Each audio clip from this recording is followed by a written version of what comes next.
Hey, happy Pioneer Days, sort of. Even though we don't have official events for Pioneer Days this year, I think we can all agree that the spirit still lives on. Let's take this time to remember Pioneer Days past. And speaking of history, I thought since we don't have a parade or fireworks or a softball tournament, I thought maybe we could take some time to reflect and pay homage to our town in a different way. So how about we start with a little history lesson with something I call Really Quick History of Negaunee Part 1.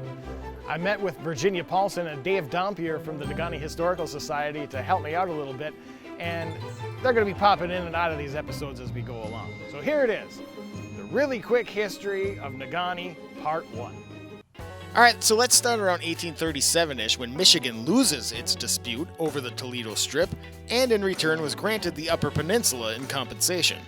In 1840, the state's geologist Douglas Houghton tasked his deputy surveyor William A. Burt to survey the land of the UP.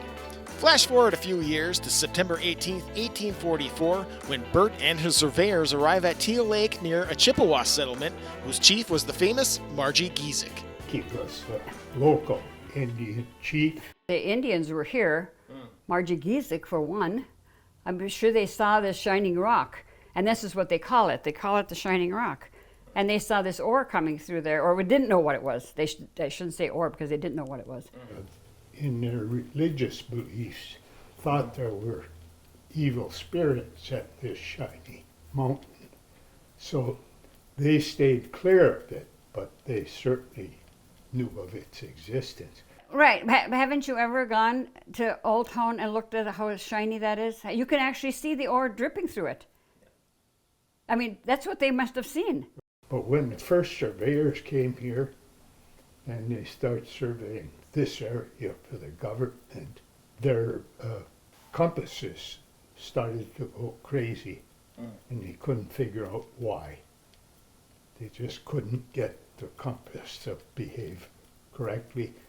So that's when they were taken to that area and they found outcroppings of iron ore.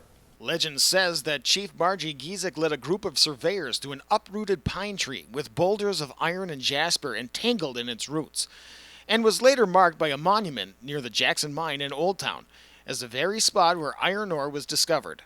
That monument was later moved to where it is today at Miners Park. But was this spot near the Jackson Mine actually the correct spot where iron ore was discovered? It has been legend here since then. It's even on the city seal.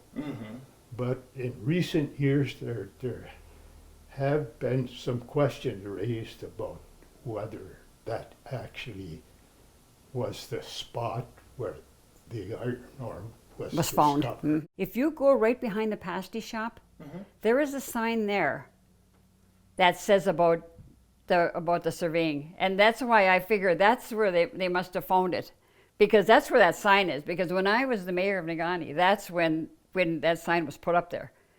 Okay. But I don't think enough people see it because of it being behind the pasty shop. Huh. Interesting. Next week, we'll get into the iron mining boom and the development of the city of Negaunee in Irontown Talk's Really Quick History of Negaunee Part 2.